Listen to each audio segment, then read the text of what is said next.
Dobrý deň. V tomto videu si ukážeme ovládanie obytnej dodávky od firmy Jotiline, Jotivan 64G.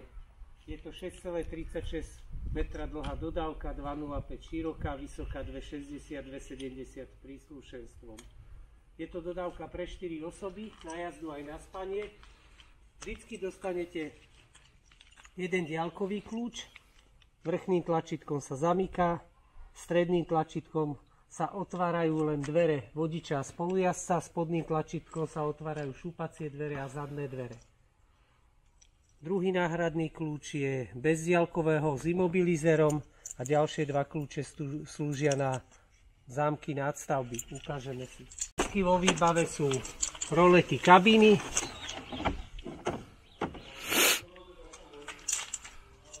takisto predná roleta.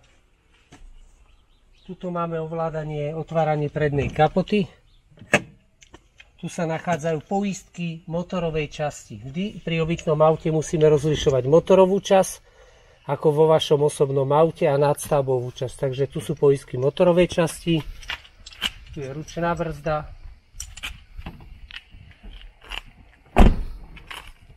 Dnešné moderné auta musíte tankovať nielen naftu, ale musíte aj AD Blue, to je tá modrá čapička, aj na pumpách je symbol AD Blue. AD Blue sa snažte nepreplňovať, nerobí to dobre tým senzorom. A približná spotreba AD Blue je plná nádrž 15 litrov je asi na 3 až 5 000 km podľa štýlu jazdy. Ďalej tu máme pripojenie na vonkajšiu elektriku. Keď ste v kempe, tak takto sa pripojíte. Druhú časť toho kábla dávate do kempu na stĺp. Treba správne dobre zaistiť na jazdu. Toto je výfuk kúrenia. Toto je konkrétne dieselové kúrenie aj s bojlerom na ohrev teplej vody. Funguje na naftu, ktorú tankujete z nádrže. Toto je vypúšťací ventil odpadovej nádrže. Zatlačením je zavretá, otvorením je otvorená. Vždy pri obytných autách máte nádrž na čistú vodu, väčšinou v objeme 100 litrov, a tá voda, ktorá sa používa v umývadle alebo vo sprche, tak teče do tej odpadovej. Raz za 2-3 dní v horúčavách by mala byť vypustená, aby vám neskysla. Toto je servisný otvor na záchodovú kazetu. Takto je poistka. Otvoríme kazetu, vyberieme. Keď stlačíte poistku a tá kazeta vám nepôjde vytiahnuť, znamená to, že vnútri je klapka zavretá. Takže nie je na silu, ale treba sa ísť pozrieť donútra. Opätovne záchodová kazeta by mala byť vyliata raz za 2-3 dní, pokiaľ nepríde k tomu, že je skôr plná. Odšrobujete víčko, stlačíte odzdušňovací ventil a vylejete na miesto na to určené alebo aj na obyčajný záchod. Dáte čistú vodu, zatrasete, znovu vylejete. Toto spravíte 2-3 krát. Následne potom dáte túto modrú tabletku a zalejete deci 2 vody cez vnútrajšok. Ovládanie záchodu znútra si povieme.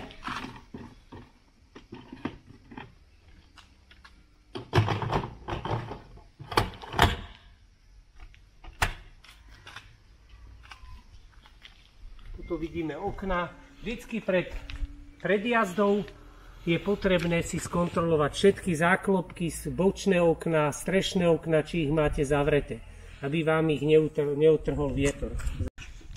Máme zadnú časť.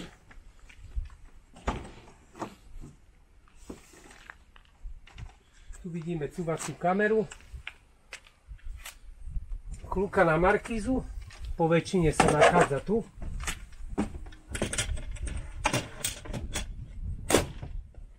Teraz si ukážem ovládanie markízy.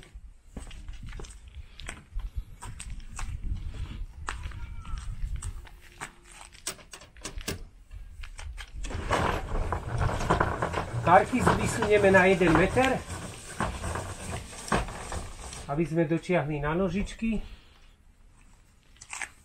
A sú dva spôsoby uchytenia. Jeden spôsob je Sice nie na plný výsuv, ale na tieto bočné úchyty.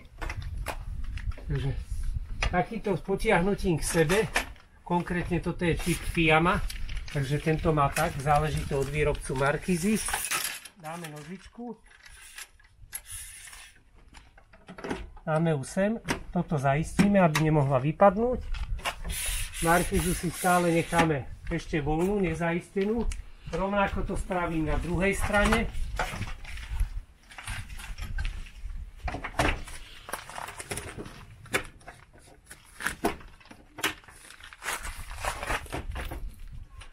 Povolíme to.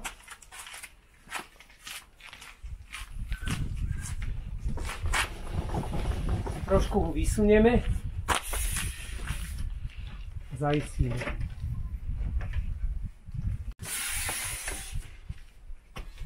Pri takomto spôsobe vždycky jedna strana, väčšinou tá zadná, sa dáva do spádu, aby keď jemne pršalo, tak odtekala voda bokom, nezberala sa na plachte. Toto je spôsob, ktorým sa dá mať otvorenú markízu pri jemnom vetre a jemnom daždi. Pri veľkom vetre odporúčame markízu zbaliť. Druhý spôsob je, že odistíme toto. Dáme markízu takto na nohu.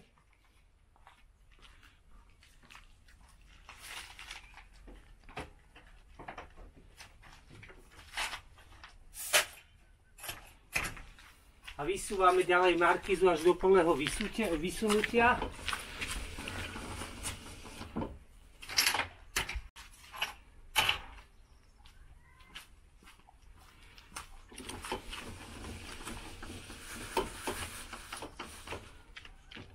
Keď sa nám ramena vystrú, tak potiahneme jemne naspäť, aby sa plachta našponovala. Opätovne by jedna strana mala byť v spáde. Pri tomto spôsobe buď môžete zakolíkovať si tú nožičku do zeme, alebo vygurkňovať, ale napríklad keď stojíte na betóne, nemáte to ako zaokolíkovať, takže odporúčam, keď odchádzate od karavanu alebo idete spať, radšej markízu zbaliť.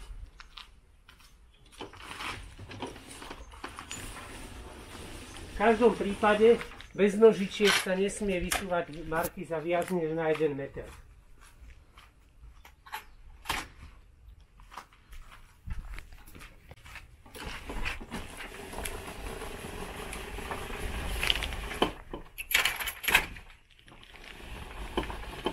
Stiahneme a zbavíme.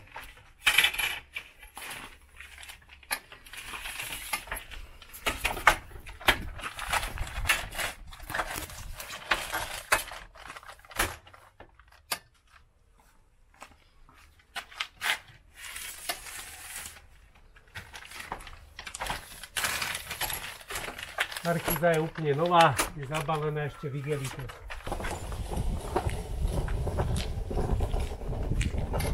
Pekne dobrieme markízu správne.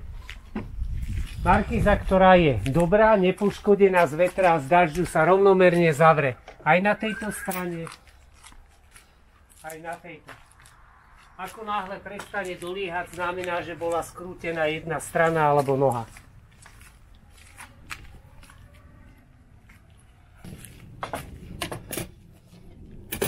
Tuto máme sanie chladničky, ktorá je v tomto modeli kompresorová, to znamená, že funguje na 12 V. Je účinnejšia. Toto je plniaci otvor na vodu. Nádrž na vodu, ako som spomínal, je tu 100 litrov. Doplňa sa takto. A keď vám začne pretekať, to znamená, že je plná. Ovládanie vodného systému. Vypúšťanie a napúšťanie vody pre klientov, ktorí si u nás autičko kupujú, si natočíme zvlášť. Je to hlavne dôležité v zime. Pretože pred zimou je potrebné, pokiaľ v aute nekúrite, úplne vypustiť celú vodu, aby vám nezmrzla, neroztrhala potrubie. Vidíme ďalej, že tu je sieťka vstupných dverí. Tu k tomu povedať treba len toľko, že keď máte sieťku otvorenú, nemali by ste zatvárať dvere, lebo potom tie dvere narazia do tých laniek, pretrhnú ich a tá sieťka je relatívne krátka. Na tejto strane na stĺpiku sa nachádza ovládač na schodík.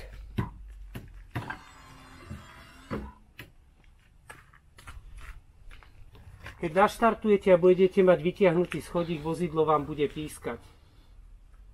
Čo sa týka interiéru, sú tu otočné sedadlá. Kľúka na otočné sedadlo sa nachádza tu. Niekedy, keď chcete otočiť sedadlo, buď musíte posunúť sedačku takto dopredu, alebo stolík, aby ste sa obchali. Ten stolík sa dá dať, keď vám zavádza, takto pridvihnete a vtedy ho viete bezpečne odpojiť. Teraz si ho dáme nabok, lebo si ukážeme powerbanku. Táto powerbanka je značky Bluetooth, to znamená, že má Bluetooth aplikáciu, cez ktorú sa viete ho ovládať cez telefón.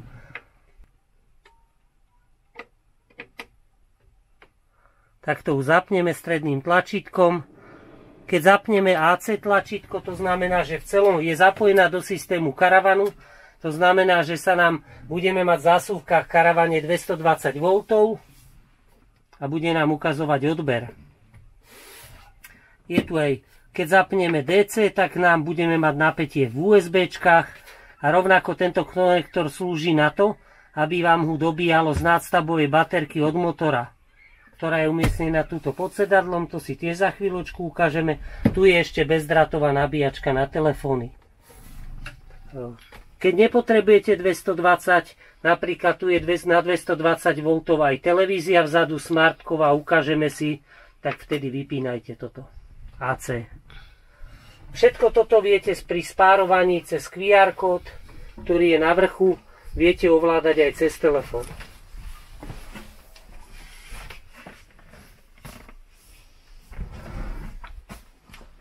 Ďalej si ukážeme rozloženie prednej postele.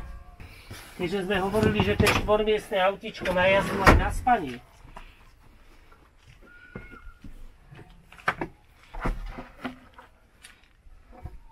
Tak, presunieme si stôl na tú spodnú lištu. Takto. Vzadu sa nachádza rošt, ktorý hneď donesem. Takto má nožičky.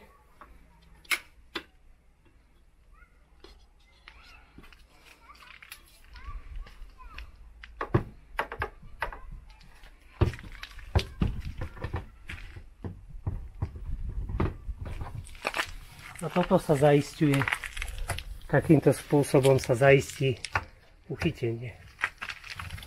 Potom vnútri, ktorými vyplníme tento priestor,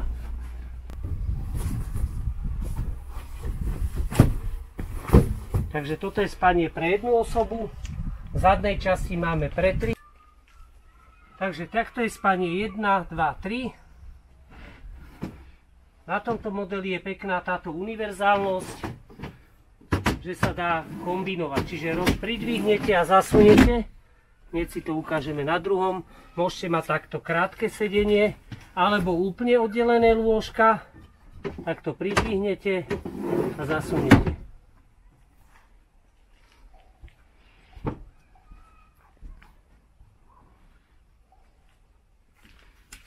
Hneď si ukážeme telku 220, zapneme si AC na powerbanke. Ako som spomínal, telka je na 220, takže tu je zásuvka 220. Táto telka má taký špeciálny klik systém.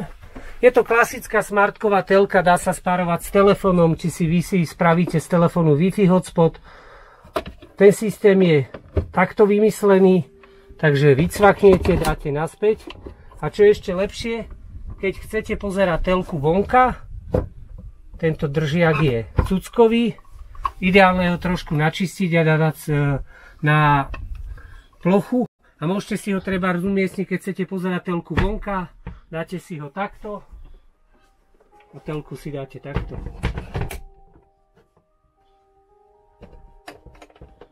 Kde chcete. Ukážeme si izolačné rámové okná.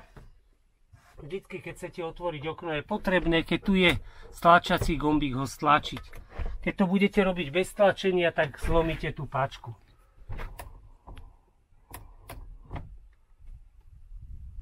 Funguje v 3 polohách zaistenie a keď ho chcete zavrieť, vidíte, 1, 2, 3. A keď ho chcete zavrieť, neťaháme na silu, musíme ho dať do vrchu a zavrieť. Ale pri oknách opatrne existuje, keď už chcete vetrať a chcete ich mať zaistené, existuje táto mikrovetracia poloha, že je tu asi centimetrová medzera. Nie je to na jazdu vhodné, ale aspoň na také vetranie pri parkovaní. Lebo vy, keď v noci si otvoríte okna do korán, príde výchrica, tak vám ho vytrhne. Ďalej samozrejme tu máme skrinky po celom aute.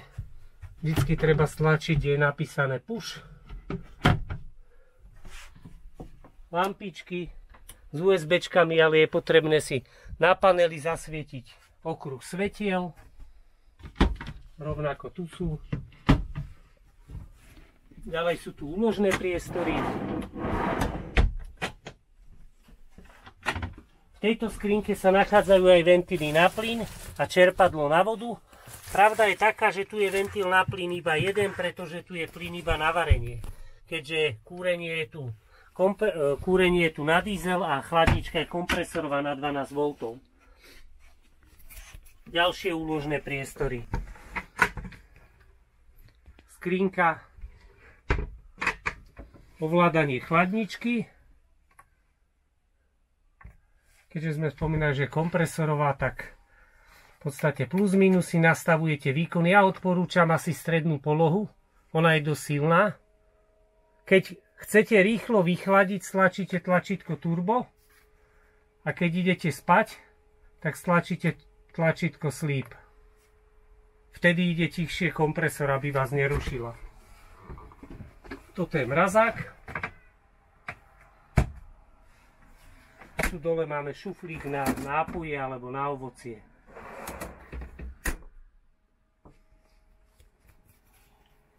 Ďalej si ešte ukážeme spský kútik. Tu sú vypínače na svetla, 12V zásuvka na 220. Tiež je napájaná, keď zapnete powerbanku alebo ste zvonka na elektriku. A toto je jediný spotrebič na plyn. Plyn. Podržíte a horí. Teraz to nie je dobre vidno, keďže svietí nám slniečko. Umývadlo. Čerpadlo na vodu. Systém je tu tlakový. To znamená, teraz som zapol čerpadlo. Čerpadlo začalo bzučať. Predpokladám, že ste to počuli aj v tomto videu. Ale po vypnutí odberu vody by sa malo do pár sekúnd vypnúť. Keď sa nevypne, znamená, že systém nie je tesný. Niekde vám uniká voda. Alebo máte málo vody. Takže hneď si ukážeme aj ovládací panel. Takto sa vypína komplet elektrika. Takto ho zapneme. Toto je okruh svetiel. Toto je vonkajšie osvetlenie pod markízu. Toto je spomínané čerpadlo na vodu. Práve kvôli tomu, že tento systém je tlakový, ja odporúčam klientom vypínať vodu, keď ju nepotrebujete. To znamená zapínať si, keď ho potrebujete. AUXko slúži na 12V zásuvku tuna.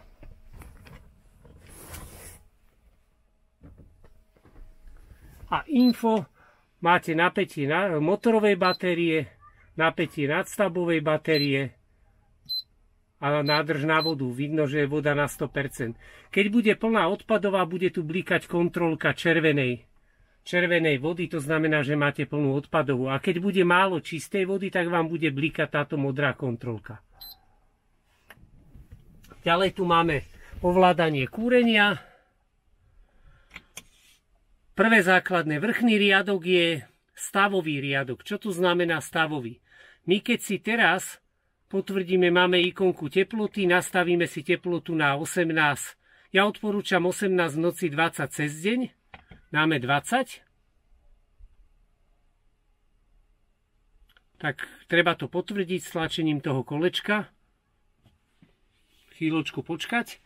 A stavový riadok znamená, že máme nastavených 20, to je tá kvapka, ale kúrenie sa nezapína, pretože nastavená teplota je nižšia ako aktuálna teplota tu. To znamená, nie je potreba kúriť. Druhá ikonka je ohrev teplej vody. Eko je na 40 stupňov, hot je na 60. Eko odporúčame, keď sa sprchuje jeden človek. Keď sa idú dvaja po sebe, tak odporúčame dať na hot.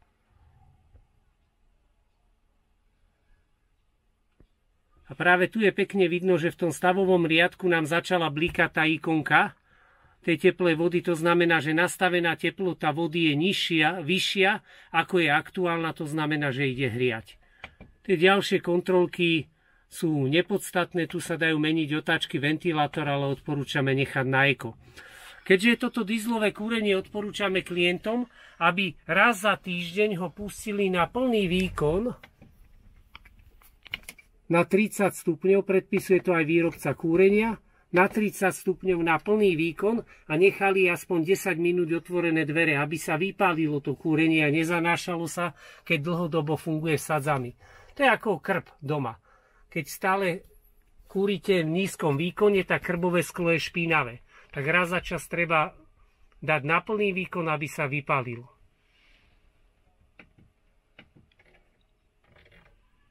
Teraz ho vypneme. Ukážeme si ešte ďalšia vec z výbavy, ktorá tu je. Je tento ventilátor.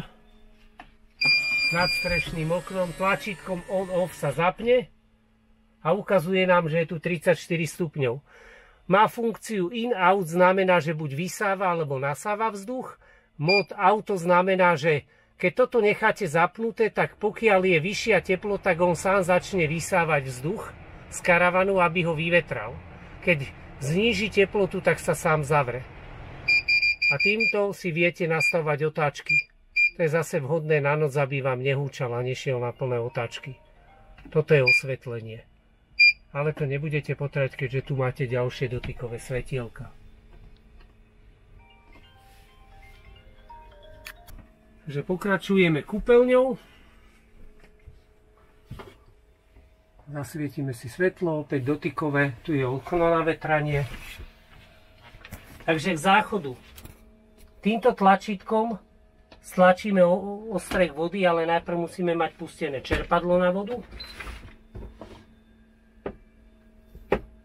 Či už idete na malú alebo na veľkú, tu vnútri je klapka, ktorá sa ovláda touto páčkou.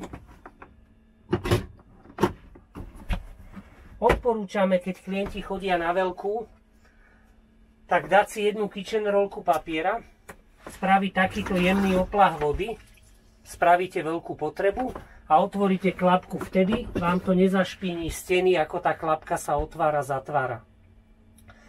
A ešte ideálnejšie, tí, čo chodia na loď, to poznajú, mať malý smetný kôš a dávať papier mimo kazety. Potom sa vám oveľa ľahšie tá kazeta vypúšťa, ako keď je tam veľa toaletného papiera. Čiže spraviť malú veľkú, ale papier dávať bokom. Pokiaľ bude kazeta plná, tak sa viete o tom, vidíte to aj vizuálne, keď otvoríte klapku, tak do tej kazety vidíte, ale tuto je taká kontrolka naplnenia. A ako náhle bude prechádzať do červeného, znamená to, že treba kazetu vymeniť, vyliať. A keby aj ste ho nemali plnú po 3 dňoch, tak raz za 3 dní by sa mala vylievať, lebo už potom to bude cítiť. Tu si môžeme ukázať, samozrejme, umývadlo, to tu není čo hovoriť.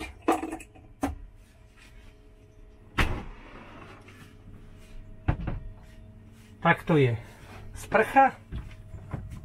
Tu máme sprchovú hlavicu a takto sa zatvára.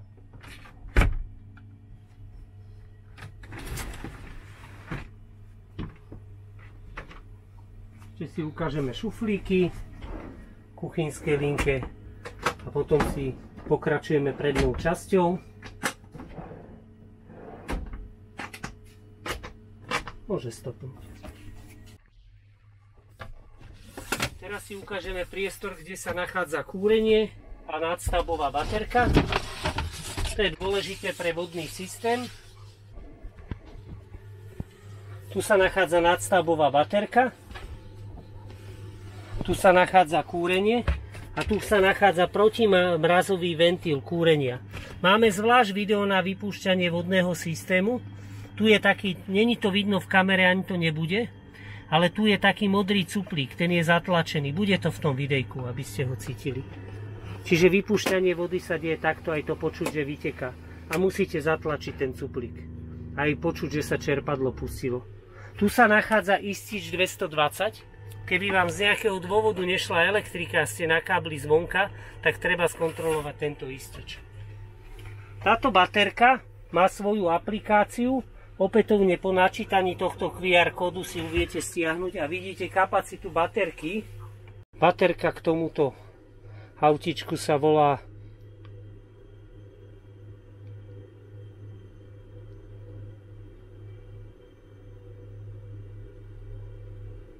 GC Grey. To znamená model a farba. Má 38%. To je 320 A batéria, takže ukazuje nám, že nám zostáva 124 Ah pri odbere 2 A. Čo to znamená? 124 deleno 2 znamená, že ešte 64 hodín máme výdrž. Takže toto autíčko, a keď bude baterka naplno, proste nepotrebuje minimálne 5-6 dní, aby ste sa niekam pohli. Prípadne stačí naštartovať motor a všetko sa dobije opäť. Link na túto aplikáciu vám bude zaslaný.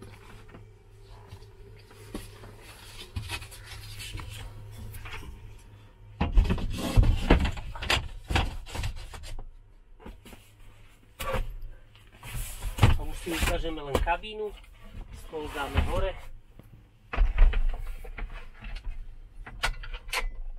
Tu ešte pod stolom, keď sme sa nachádzajú poistky 12V systému.